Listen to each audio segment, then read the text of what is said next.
Castamón atravesó las puertas y se dirigió hacia la multitud. Estaba precedido por bloques de tropas auxiliares que usaban sus rifles láser para apartar a la gente y despejar el camino.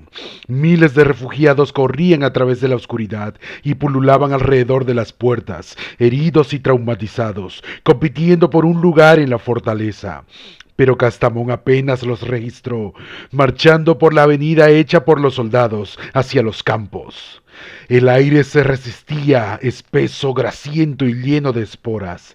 Sacó una pistola y se dirigió hacia un rayo de luz más adelante, justo más allá del borde del bosque. Avarín estaba a su lado, la armadura brillando mientras empuñaba su hacha de fuerza.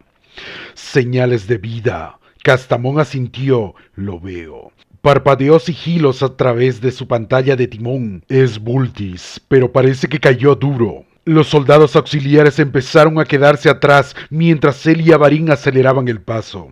Había ordenado al resto de los ultramarines que permanecieran en las murallas y se prepararan para un ataque inminente. Los temblores del impacto eran ahora un redoble constante, y él sabía por experiencia adquirida con tanto esfuerzo lo que estaba a punto de suceder.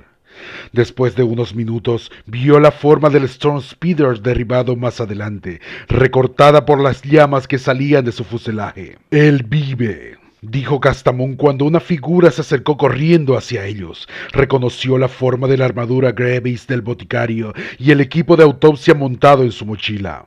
A pesar de su voluminosa armadura de batalla, Vultis corría rápido por el barro, sin mostrar signos evidentes de heridas. Detrás de él estaba la forma corpulenta de Baraka, quien también parecía estar ileso. «No están solos», dijo Avarín. Castamón tardó un momento en entender a qué se refería Avarín. Luego vio que lo que había confundido con el borde del bosque era en realidad una línea de figuras, una hueste innumerable que se extendía en todas las direcciones, acercando hacia Vultis.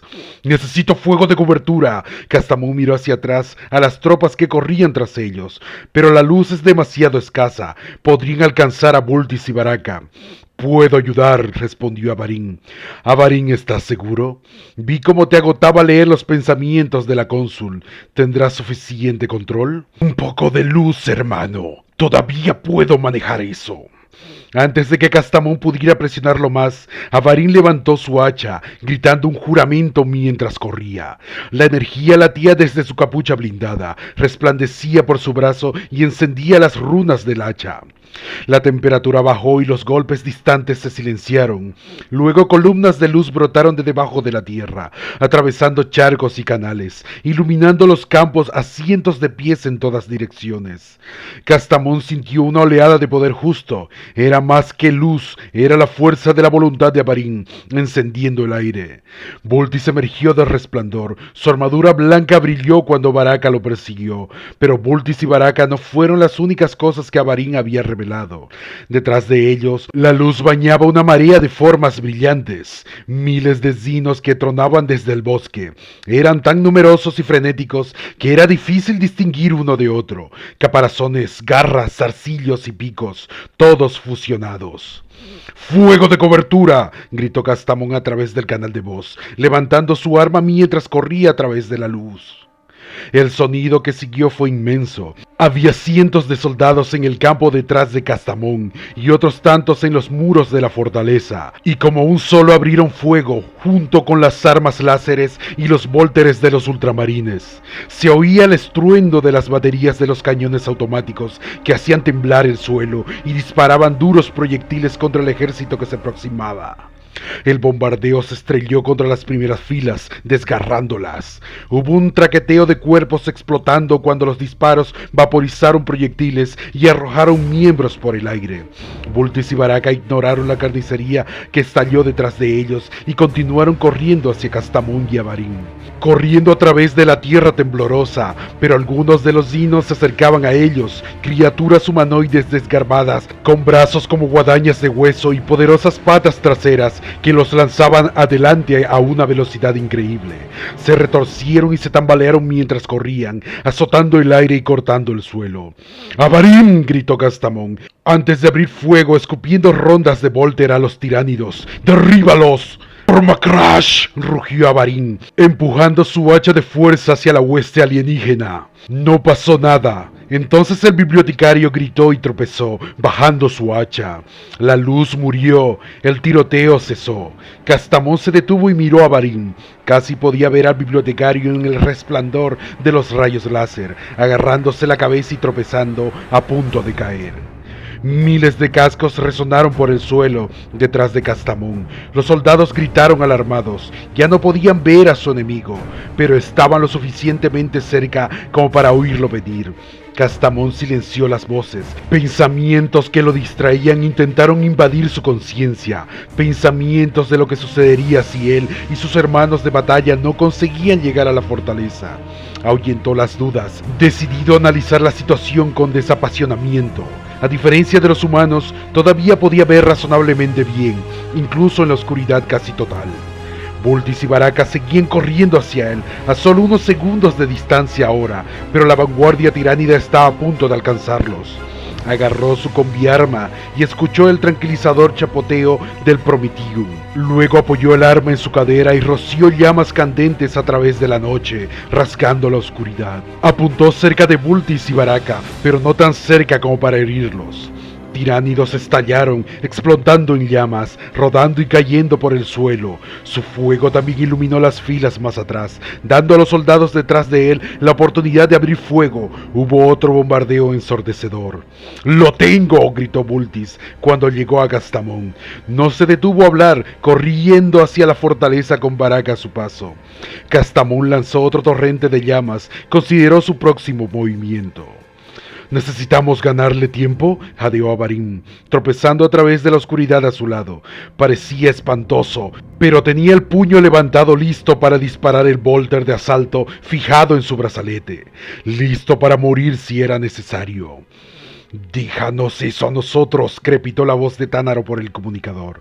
Storm Speeders aulló a través del cielo, precipitándose desde la dirección del bosque y disparando a los dinos. Los proyectiles del Volter golpearon a los tiránidos, desgarrando a la vanguardia mientras las granadas iluminaban la oscuridad. Los deslizadores se inclinaron y se lanzaron en picado, ametrallando las líneas tiránidas del frente y desorganizando la carga dinos. «¡Ir!», gritó Castamón, dándose la vuelta y corriendo hacia la fortaleza con Avarin tambaleándose tras él. El aire estaba pesado con el hedor de la carne quemada, y mientras corría, Castamón disparó a ciegas por encima del hombro hacia sus perseguidores. Mientras se acercaban a las puertas, vio que la escena se había vuelto aún más aterrorizada. Todavía había multitudes de civiles fuera de los muros y luchaban entre sí en una desesperación por entrar. Castamón usó la pantalla de su timón para comprobar que Vultis estaba a salvo. Luego le hizo señas a Avarin para que atravesara las puertas y se volvió hacia la oscuridad hirviente. Cuando los soldados se retiraron a su lado, levantó su combi lanzallamas y se quedó solo, arrojando Prometeo por el campo, iluminado por la luz infernal de su arma. La gente gritaba y aullaba a su alrededor, y la marea de dinos estaba a punto de llegar.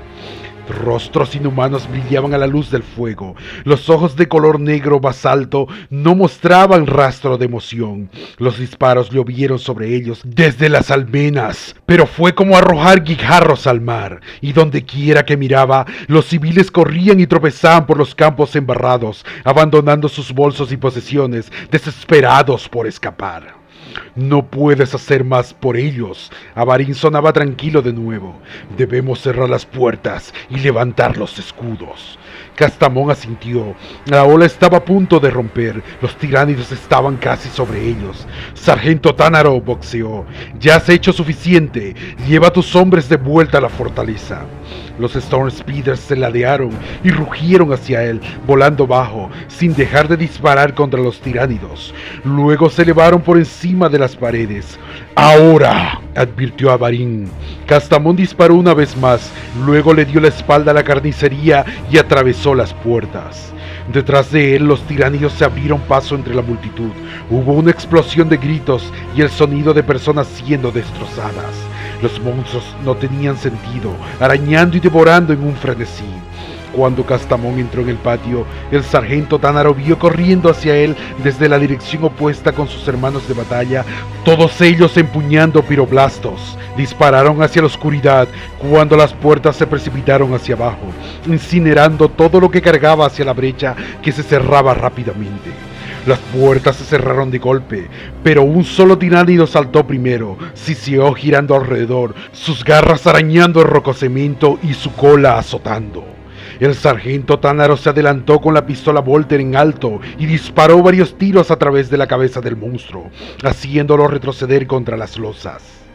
Hubo un ruido sordo cuando los tiránidos afuera chocaron contra la puerta, golpeando con tal fuerza que las paredes se estremecieron. Castamón se limpió la sangre de la víscera y miró a su alrededor. Bultis estaba a salvo, apoyado contra la pared de un edificio al otro lado del patio con Baraka. El boticario ofreció un saludo cansado cuando vio a Castamón mirando. Baraka se ocupaba de marcar una raya en una de sus sombreras, como hacía cada vez que creía escapar de una muerte indigna. Avarín también estaba cerca, pero caminaba de un lado a otro, todavía agarrándose la cabeza. Su hacha de fuerza colgaba suelta en su agarre, la hoja oscura. ¡Levanten las vallas!, gritó Castamón mientras cruzaba el patio. ¡Activa los escudos de cauterización! ¡Mantén las paredes! Soldados y ultramarines saltaron para obedecer, y antes de que hubiera dado más de unos pocos pasos, un sonido retumbante se elevó desde debajo del suelo. El reactor de la fortaleza estaba encendiendo docenas de transformadores y generadores interconectados. En las almenas de encima, un dosel de metal resonó entre las piedras y se unió a las almenas, cubriendo los pasillos y colgando sobre el parapeto. Hubo una serie de sonidos de portazos cuando los cañones automáticos rodaron hacia adelante contra el metal. Los barriles sobresalían de las troneras de tamaño perfecto. Castamón asintió mientras observaba las defensas de asedio colocarse en su lugar. El repiqueteo del metal fue seguido por un zumbido profundo y chirriante que resonó a través de las paredes cuando se activaron los escudos. Miró hacia arriba cuando una barrera brillante se elevó sobre la fortaleza. Parecía una cúpula de líquido aceitoso, como un arco iris, con colores que se mezclaban entre sí. Un escudo de vacío, dijo una voz temblorosa. Nada podría romper eso. Miró hacia arriba y vio que el anciano precónsul Belasaf estaba de pie cerca, apoyado en su bastón, con el magistrado de aspecto marchito Urzum, acurrucado detrás de ella. El magistrado no podía mirar a Castamón a los ojos, pero supuso que era él quien había hablado. No es un escudo de vacío, respondió. Es una antigua defensa terrana conocida como el escudo de cauterización, un baluarte de transferencia de calor. Pudimos conectarlo a las viejas bombas de calefacción. Cuando el escudo se elevó, el sonido del ataque tiránido se volvió amortiguado y distante, como si se escuchara bajo el agua, y una sensación de calma volvió a la fortaleza. Incluso los civiles se sintieron menos aterrorizados al ver a Castamón hablando tranquilamente con el magistrado. Estaba a punto de seguir adelante cuando Bela habló. Damaris no es un hereje, susurró con urgencia, bloqueándole el camino. No tengo idea de qué pasó. No entiendo por qué hizo lo que hizo, pero ella no es una traidora. Castamón estudió a la anciana sorprendido. Pocas personas tendrían el descaro de desafiar a un ultramarín, y mucho menos bloquear su camino. Los buscaré a ambos cuando la situación sea estable, respondió. Su tono dejó claro que se trataba de una advertencia más que de una promesa. Bela y Urzum palidecieron, pero antes de que pudieran decir más, Castamón se abrió paso entre la multitud, repartiendo órdenes y examinando las defensas. El breve momento de silencio se rompió cuando los cañones empezaron a disparar, retrocediendo con una fuerza que hacía rechinar los dientes. El escudo se onduló cuando los disparos lo atravesaron, y el ruido de los cuerpos estillándose eran apenas audible afuera. Buen trabajo, hermano, dijo Castamón, viendo a Bultis y dirigiéndose hacia él. Miró al parásito que nadaba en la unidad de contención del boticario y sintió un escalofrío de odio. Teniente, dijo Bultis poniéndose de pie y saludando. Hizo un gesto a los escudos y a los soldados que se apresuraban a ocupar las murallas. Esta invasión está avanzada. Vi caer esporas por todo el bosque, algunas de ellas lo suficientemente grandes como para transportar crías enteras de criaturas de ataque. Los tiránidos no podrían haber viajado hasta aquí tan rápido desde Krasus. Hay más en esto de lo que pensábamos. Castamón asintió. Sospecho que los tiránidos de Krasus fueron un señuelo. Hemos sido atacados desde la dirección opuesta, atacado por una fuerza mucho mayor. Esta fue una invasión planeada. Nunca tuvieron ningún interés en Krasus y dudo ahora que se estuvieran retirando de una derrota. Era un señuelo, una forma de alejarme de Regium, y casi funcionó. Casi saqué a toda la guarnición de allí. Si hubiera hecho eso, Regium estaría condenado. ¿Pero por qué elegirían a Regium sobre Krasus? Krasus es mucho más rico en biomasa. Creo que es probable que tenga el mismo objetivo que los herejes, apuntar a la línea Santus. Vultis miró más allá de él, hacia donde el escudo brillante se elevaba sobre las almenas y los cañones golpeaban. ¿Cuánto tiempo puedes retenerlos? ¿Cuánto tiempo tengo?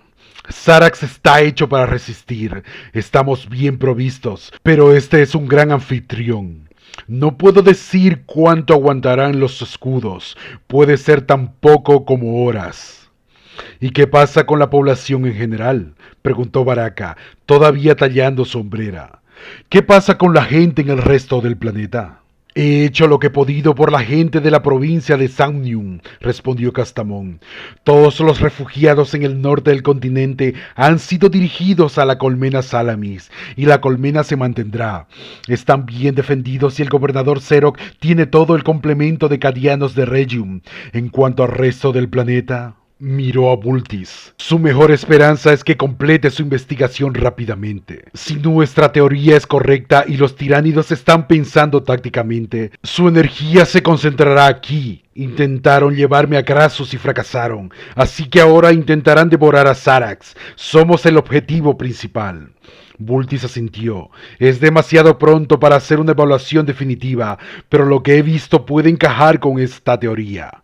Los tiránidos que encontramos en el bosque se comportaron de una manera que no había visto antes. Casi parecía como si nos hubieran atraído a uno de los viejos geomotores, donde estaban al acecho.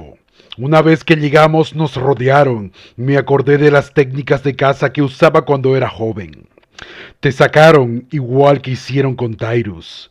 Vultis asintió. Parece que sí. Eso no es todo. Fuimos atacados por una criatura que era más grande que cualquiera que haya encontrado antes en un enjambre de tiránidos. Y te juro que fue el que vi en el Incorruptible. Aquel en el que Avarín y yo pensamos que era el Heraldo. Y tuve la extraña sensación de que me miraba, me comprendía. Había una fría inteligencia en sus ojos. Fácilmente podría imaginar que una criatura así había ideado el plan para atraparnos. El tono de Vultis era extraño y distraído. Le recordó a Castamón cuando había estado sonando a Avarín recientemente. Se le ocurrió que si Vultis se confundía o no podía trabajar, habría un retraso significativo en la investigación. Señaló con la cabeza a través de la multitud a los edificios más allá. Lleva tu espécimen a un lugar seguro y comienza a trabajar. Me uniré a ti tan pronto como pueda. Baraka, quédate a su lado, que nadie interrumpa su trabajo. Ambos saludaron y se dirigieron hacia la multitud mientras Castamón se giraba para enfrentarse a un aluvión de preguntas de los soldados que se habían reunido a su alrededor. Les respondió lo más rápido que pudo y luego se dirigió hacia las paredes. Subió corriendo unas escaleras y salió a las almenas uniéndose a otra avalancha de cuerpos, soldados e ingenieros gritándose órdenes mientras manejaban las armas, rodeados de ruido y humo. Una ronda de mortero aterrizó afuera, y en el destello de luz resultante vio que los campos alrededor de Zarax estaban completamente llenos de bioformas. Estaban inundando la oscuridad por miles, oleadas de tórax blindado y colas afiladas y relucientes. Era bastante diferente a un ejército, sin pancartas, sin generales, no hay comandos a gritos, solo un océano de horrores gruñendo, hirviendo desde el bosque, junto con las oleadas de formas bípedas y parecidas a las de un sabueso. Había bioformas grandes y pesadas, musculosos cascos con apéndices rematados en esfínteres que temblaban cuando los monstruos pisoteaban el barro, Criaturas aladas revoloteaban en lo alto, como murciélagos hinchados con garras y colas ondulantes. Había un movimiento donde quiera que miraba, incluso el bosque estaba en movimiento. Los árboles se balanceaban, caían y se derrumbaban, levantando nubes de vapor al caer. Castamón se había enfrentado a invasiones tiránidas antes y entendió lo que estaba sucediendo. Los dinos habían transformado la atmósfera, lo habían hecho tan tóxico que actuaba como un estómago, dirigiendo lentamente cada forma de vida que tocaba. El sargento Tanaro lo vio venir y lo saludó. Había un brillo de emoción en sus ojos, visible incluso a través de la víscera de su casco de batalla. Su actitud podría haber sido considerada insensible, considerando lo que acababa de suceder en las puertas, pero Castamón podía perdonar el entusiasmo del sargento. Hacía mucho tiempo que ninguno de ellos se había enfrentado a un enemigo de esta escala, un enemigo digno de la primera compañía, y las flotas colmena del gran devorador eran viejos enemigos del capítulo de los ultramarines. Podía entender el entusiasmo de Tanaro por la pelea. Puerto Duro ha sido destruido, dijo Castamón, y hemos perdido al escuadrón de Gerrus. ¿Todo el escuadrón? Tanaro no pudo ocultar su sorpresa, era un golpe amargo. Lamentaremos su muerte, comprometión y Volteres, dijo Castamón. Tanaro golpeó la armadura de su pecho, luego hizo un gesto hacia la oscuridad. Calibramos los escudos de tal forma como ordenó, teniente. Todo está funcionando como debería. A 6 metros de la fortaleza, la cúpula resplandeciente tocó el suelo. Los tiránidos dentro del escudo habían terminado de alimentarse y estaban trepando unos sobre otros, comenzando a escalar las paredes por cientos. Pero los miles de dinos fuera del perímetro habían sido detenidos. Estaban lanzándose contra el escudo, arañándose y trepando unos sobre otros, pero la mayoría de ellos eran impotentes para avanzar. Castamón miró en diferentes direcciones y era lo mismo en todas partes que podía ver. El escudo aguantaba, los tiránidos aplastados contra la superficie estaban ennegrecidos y humeantes. Multicapas, dijo Tanaro, en voz llena de orgullo. Cada capa funcionando a una frecuencia diferente, ralentizar a las tropas terrestres casi con la misma eficacia que los proyectiles o los ataques de energía. Mientras observaban, algunos de los tiránidos lograron traspasar la barrera, arrastrando sus caparazones a través del escudo como si se arrastraran por el pegamento. Pero solo una minoría atravesó la superficie. La mayoría permaneció atrapada en el exterior de la cúpula, temblando y ardiendo, y los que lograron estaban chamuscados y cojeando, arrastrando caparazones derretidos mientras se acercaban a la pared. «Teniente», dijo Tanaro, señalando a los dinos dentro del escudo. Algunos estaban ahora a la mitad de la pared, golpeando sus garras con la roca reforzada mientras subían. Castamón asintió y Tanaro llamó a los soldados. ¡Fuego a discreción! Donde el dosel sobresalía de las almenas, creaba una capucha con una abertura enrejada debajo, por lo que los defensores podían apuntar hacia abajo a través de agujeros asesinos a las formas que correteaban hacia ellos. Las armas automáticas resonaron y los rifles láser aullaron. Alrededor de los muros de la fortaleza, el resto del escuadrón Tanaro gritó la misma orden. Los tiránidos fueron destrozados y cayeron sobre los demás en una lluvia de sangre. Un ruido llamó la atención de Castamón. Miró hacia otro lado, hacia la multitud dentro de la fortaleza. Los civiles estaban fuera de control, atacándose unos a otros, luchando por sus pertenencias.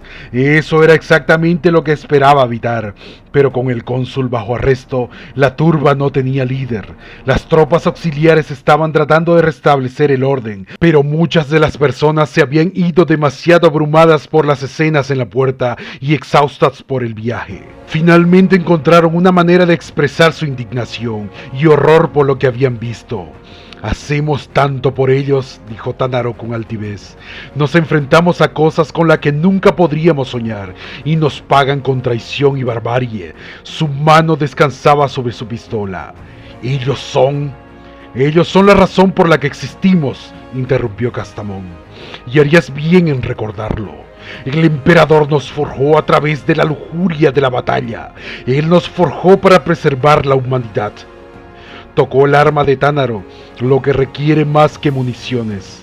Tenemos que mostrarles lo que pueden ser. El coraje no es suficiente, sargento Tanaro. También debe haber honor. Recuerda eso siempre. Debemos establecer el estándar para que otros lo sigan. Por supuesto, dijo Tanaro. Perdona mi arrebato. Castamón miró las calles de abajo. La escena ya se había convertido en un motín. La gente irrumpía en los edificios y los soldados enojados los tiraban al suelo a palos. Saludó a Tanaro y bajó los escalones hasta el patio.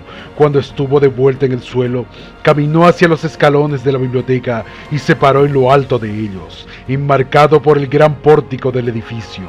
¡Silencio!, rugió, usando la rejilla de voz en su casco para amplificar sus palabras. La multitud se quedó en silencio mirándolo, detenida por la amenaza en su tono. Esperó hasta que todos miraron en su dirección. «Hay monstruos en las puertas», dijo. «No saben nada de razón, nada de deber o virtud, pero ustedes son los hijos e hijas del emperador. Tus antepasados son sus antepasados, tu sangre es su sangre». Para su sorpresa, descubrió que se estaba enfadando. Analizó su emoción, rastreando su origen, e imaginó el rostro de la cónsul Damaris. Él entendió, había puesto su fe en ella, y ella le había fallado. Aceptó la rabia y ésta disminuyó, pero mantuvo la ferocidad en su voz, usándola como un cirujano usa un bisturí. Señaló el daño que la mafia había hecho en las estatuas y edificios. «La gente de Rejung es conocida en todo este sector.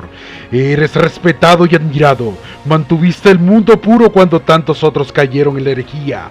El emperador sabe quién eres, y él te ve ahora». La gente retrocedió unos de otros, bajando sus armas improvisadas y mirando a Castamón. Algunos parecían asustados y otros avergonzados, pero muchos lo miraron con orgullo, sacudiendo sus ropas rotas y erguidos. «Estos monstruos no han venido a conquistarte, no tienen credo, no tienen más que hambre, vinieron aquí para devorarte».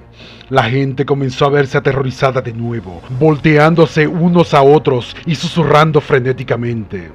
«Pero sepa esto, el emperador no te ha abandonado. Él te ha dado la oportunidad de servir, la oportunidad de honrar la deuda que todos le debemos, la oportunidad de aplastar a estos monstruos contra la tierra. Tengo armaduras, equipos y armas, pero necesito manos dispuestas, necesito corazones fuertes, te necesito». Bajó la voz, usando la rejilla de voz para asegurarse de que sus palabras llegaron a todos los rincones de la fortaleza. «¿Has venido aquí para encogerte y quejarte? Miró a través del mar de rostros vueltos hacia arriba. ¿O habéis venido aquí a luchar?» Vio algunas expresiones confusas en la multitud, y algunas personas parecían demasiado asustadas para responder. Entonces uno de los sacerdotes locales dio un paso adelante, su piel encerrada en una malla de ramitas y zarcillos de aspecto oxidado. Era un joven, de no más de 18 o 19 años, pero miró furiosamente a Castamón. Sus ojos brillaban mientras golpeaba con el puño en el aire. «¡Para el emperador!». La voz del chico era pequeña y débil comparada con la de Castamón, pero en la quietud del momento se mantuvo. «¡Para el emperador!», gritó una mujer cerca del joven, sosteniendo su puño en el aire a pesar de que su voz temblaba. Docenas, luego cientos de personas gritaron hasta que hubo un bosque de voces y puños en alto. Castamón dejó que sus gritos lo invadieran. Cada voz entrecortada confirmó su fe en ellos. «La humanidad tiene una columna vertebral de acero, el mismo acero que usó el emperador para forjar el imperio. Con cada respiración demuestra su valía, con cada lucha, con cada acto de desafío, la humanidad resistirá. Los horrores de esta galaxia nunca extinguirán este fuego». Se golpeó el pecho, la luz del hombre. La multitud estaba rugiendo ahora, aullando tan fuerte que incluso ahogaba el ruido sordo interminable de la invasión. Tan fuerte que incluso ahogaron su aullido amplificado. «La luz del emperador». Llamó a las tropas auxiliares que se habían alejado de la multitud, todavía empuñando sus rifles láser. «Estas personas están exactamente donde deberían estar, y no los apaléis, armadlos». Mientras se alejaba, Castamón miró hacia las paredes, complacido de ver que el sargento Tanaro estaba mirando.